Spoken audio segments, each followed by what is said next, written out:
Olá, turma, tudo bem com vocês? Espero que sim. Já estou aqui pronto para mais uma videoaula. Hoje nós vamos começar esse momento de descontração, aprendizado e interação em que eu estou aqui no vídeo, vocês estão aí na casa de vocês assistindo e abrindo mão, né, de um tempo de lazer para estar estudando e adquirindo conhecimento através do que eu estou disponibilizando nos vídeos. Bom, gente, hoje a gente vai falar sobre história, tá? Vamos falar de história e gramática. Então, nós vamos usar esses dois conteúdos nessa mesma videoaula. Isso é um pouco diferente. Geralmente a gente faz apenas um conteúdo, né, de uma disciplina em uma aula e divide as duas aulas. Hoje eu vou fazer em um só vídeo as duas aulas, tá? Até porque os conteúdos não são muito prolongados, eles são estreitinhos, eles são curtos, tá? Vamos começar? Quero pedir que vocês peguem o livro de vocês, módulo 3, para a gente começar com o conteúdo de história, na página 268, o livro módulo 3, 268, tá bom? Enquanto vocês procuram aí, eu vou estar só recapitulando o que nós já discutimos nas aulas passadas. Nas aulas passadas de história, nós falamos sobre os migrantes do Brasil, né? As pessoas que migravam dentro do Brasil, de um estado para o outro, o que levou essas pessoas a migrarem, quais foram as consequências dentro da economia do país, do desenvolvimento populacional do Brasil, do desenvolvimento também geográfico, né? Essa questão da ocupação terrênea no país, enfim. Nós vimos que muitas das cidades, né, hoje que são cidades grandes do nosso país, elas tiveram esse desenvolvimento porque elas foram sede de muitas pessoas que migravam para aquele local em busca de melhorar a qualidade de vida, dentre outros motivos. E a gente pode citar, por exemplo, a cidade de São Paulo, né? Podemos citar também Bahia, né? Rio de Janeiro. São locais que receberam muitos migrantes bem lá no início do século XX. Isso fez com que essas cidades crescessem bastante, como hoje é bem grande. E como consequência também o desenvolvimento para o nosso país. E a gente falou muito sobre isso nas aulas que se passaram de história. Mas agora a gente vai falar também relacionado sobre essa questão do crescimento do Brasil, só que nós vamos falar sobre os imigrantes. E de início, eu quero já que vocês anotem aí no caderninho de vocês, tá? Peguem o caderno de vocês de história ou alguma anotação, deem pausa no vídeo, quando pegam, depois que pegarem, vocês continuam o vídeo, tá? Ó, eu quero que vocês anotem aí a diferença dessas três palavrinhas. A diferença do que é ser migrante, imigrante e emigrante, tá? Logo para a gente começar a esclarecer as coisas. Vamos lá. Migrante é quando há uma mudança de pessoas, né, de um estado para outro dentro do mesmo país. Ou seja, quando elas se mudam de um estado para o outro, mas não saem do país, tá bom? Dentro daquele território nacional. É como se, por exemplo, eu saísse aqui do Ceará para ir embora para São Paulo. Eu estaria migrando, tá? Isso é migração. Ok? Agora você sabe o que é imigração? Gente, imigrar quer dizer chegar, né? Que você saiu de um país e chegar em um destino que seja em outro país.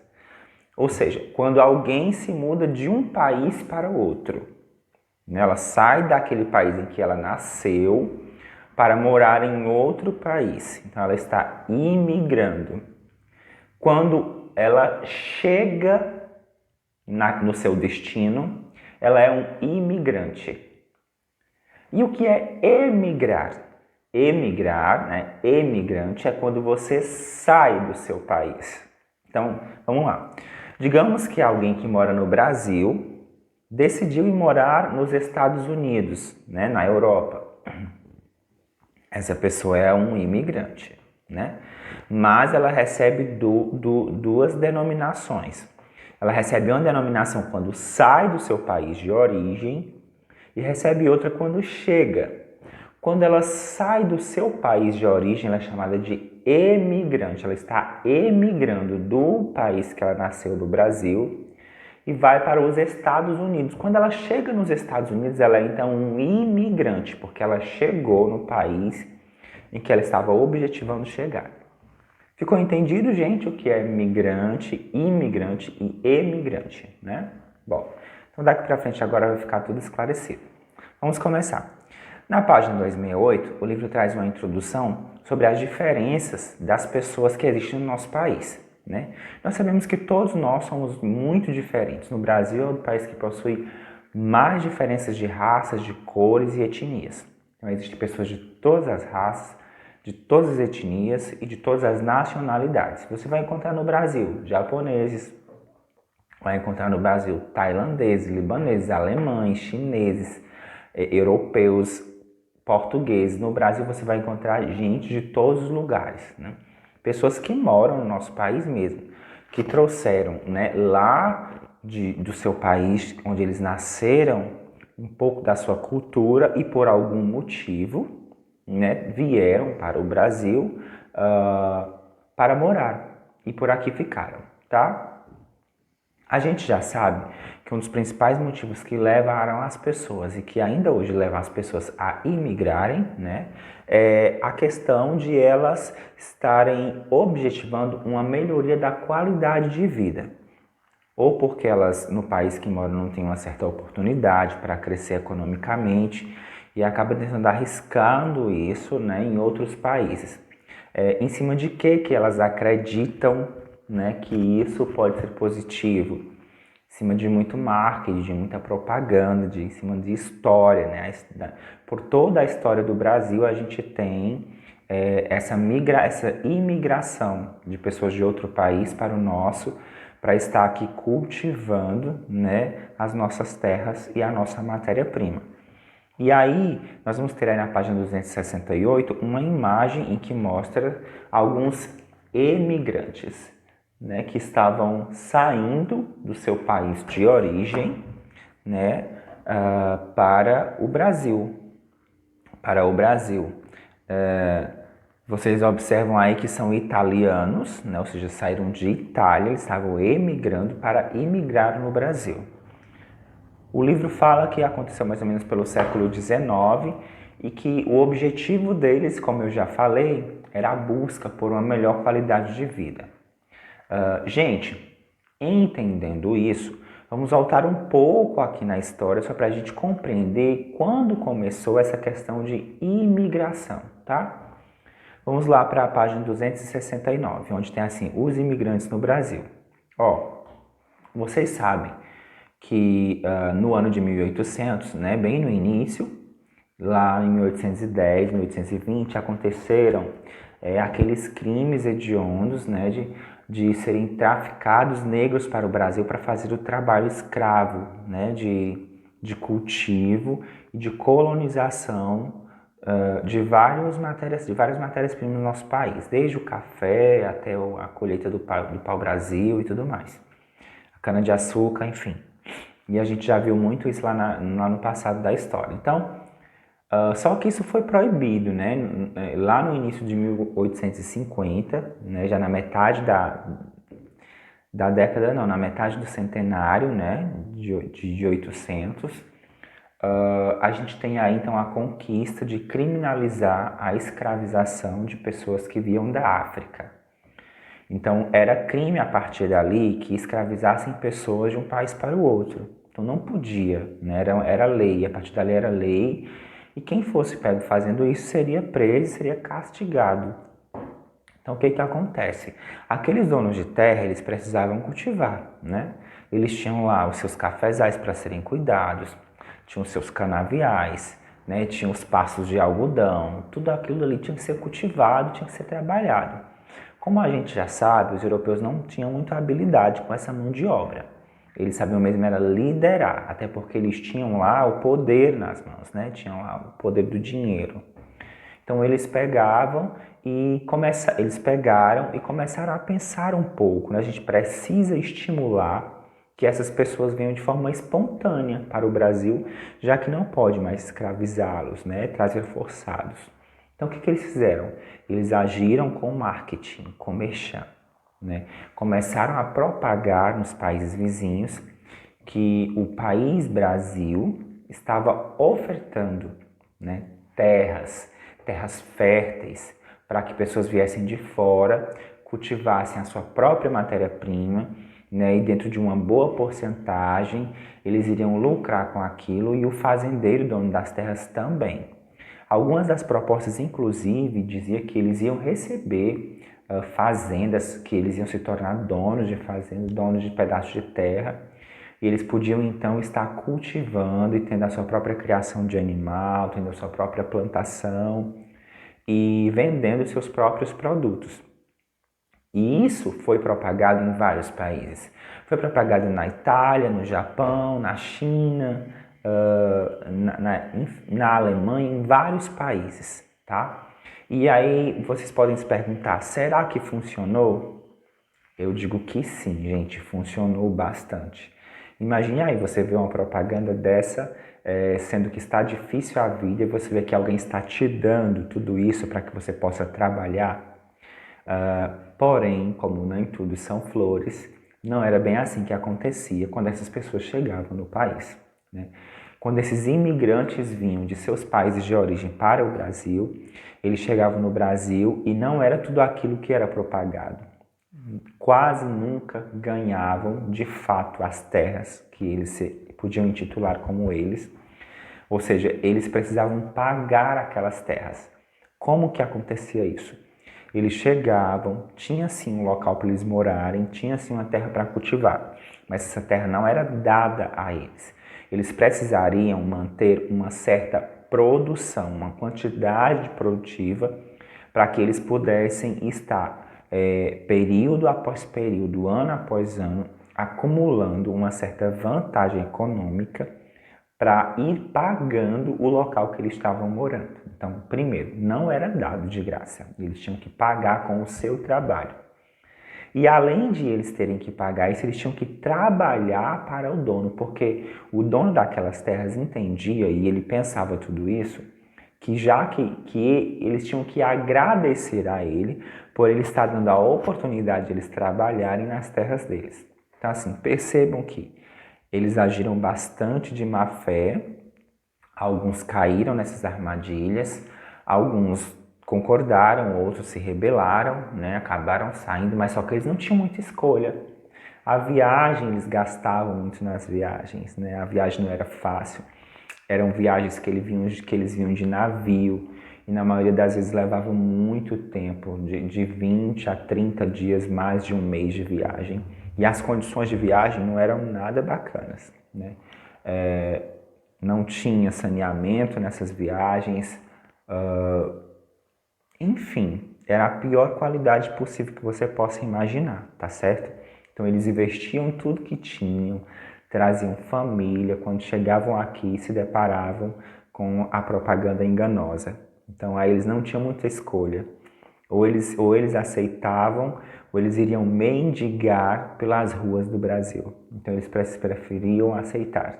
Acabou que isso foi uma pegadinha que pegou muitas pessoas, tá certo, gente? Os fazendeiros, eles aprisionaram de certa forma, né? Arranjaram uma outra forma, na verdade, uma forma legal, porque a escravidão já era crime, mas eles encontraram uma forma legal de escravizar aquelas pessoas nas suas fazendas para que eles pudessem estar cuidando dos cafezais, né? E ao mesmo tempo consumindo e pagando tudo que eles estavam usando.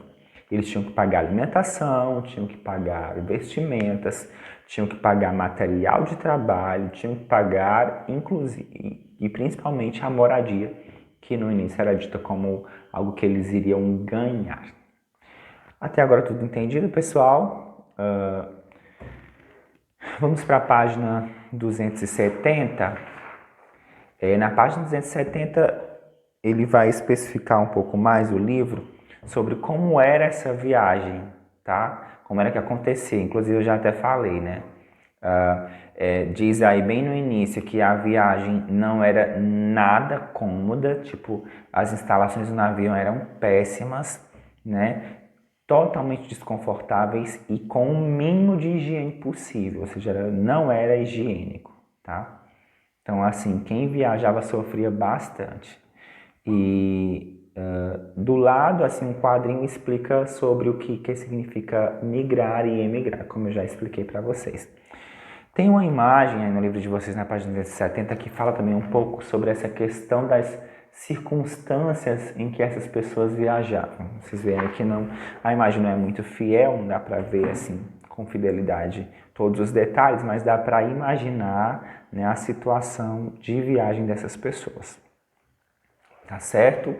Pessoal, olha, a gente introduziu esse assunto de imigração, continuaremos na próxima aula, tá bom? Vamos falar sobre como é que esses imigrantes se hospedavam e que tipo de trabalho que eles realizavam quando chegavam no Brasil, ok?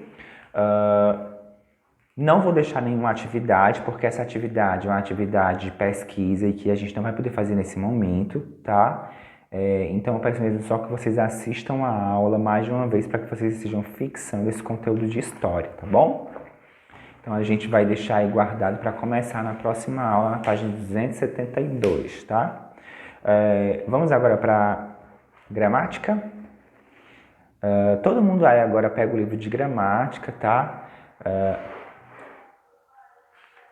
Localizem a página 100 do livro de gramática, que a gente vai falar sobre ortografia, vamos falar sobre o uso do SS e do SC, tá bom? Vamos lá? Enquanto vocês pegam o livro, eu vou aqui só recapitulando o que a gente está vendo em ortografia e gramática.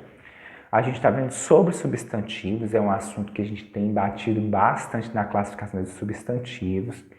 E estamos vendo sobre ortografia, sobre a configuração das palavras. Já vimos sobre X, já vimos sobre o uso de algumas outras palavras que se assemelham ao uso das letras, né, com o som, a fonética. Então a gente vai ver aí sobre o uso das palavras com SS e SC. Vocês vão ver que o SS e o SC, eles em muitos momentos, eles possuem o mesmo som de um S, tá? E isso acaba confundindo a cabecinha do leitor ou do escritor. E nós precisamos estar por dentro de que palavras recebem essas configurações. Como eu já falei antes, a única forma de você estar decorando e sendo íntimo a essa configuração é lendo bastante e ampliando o seu vocabulário. Então vamos lá.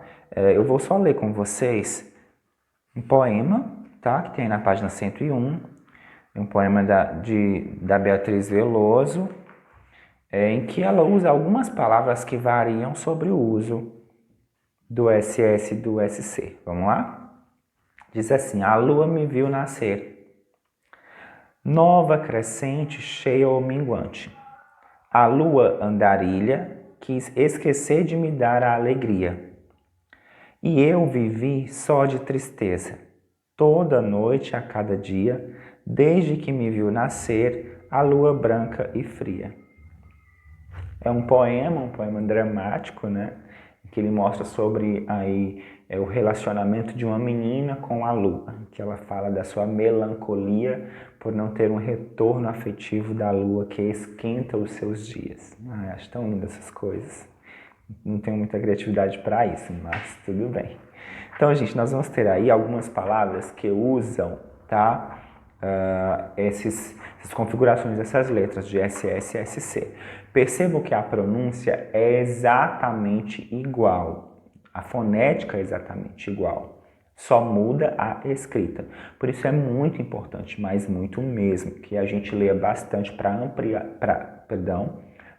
ampliar este vocabulário, né, e se tornar íntimos dessas palavras e desta escrita. Na página 100, na página 101, a gente vai ter aí, então, 2 quadrinhos que mostram algumas palavras com essas variações de letras. E na página 102 tem outro quadrinho. Então, na página 101 tem palavras com SS e na página 102 tem palavras com SC. Vocês vão ler todas estas palavras, tá? Mais de uma vez. Repito, mais de uma vez, tá? Para que vocês estejam decorando e se intimidando dessas palavras que possuem essa configuração diferente na escrita, mas que os sons são exatamente iguais, tá? E a gente tem que ter muito cuidado na hora de escrevê-las. E vai ficar também uma atividadezinha da página 103 e da página 104 para vocês estarem realizando, tá bom, gente? Pessoal, eu vou ficando por aqui. Obrigado pela companhia de vocês. Essas foram as nossas aulas de hoje. Amanhã a gente se encontra novamente com mais videoaulas aqui no canal do YouTube. Tchau, turma do 4º ano. Beijo e até a próxima, gente.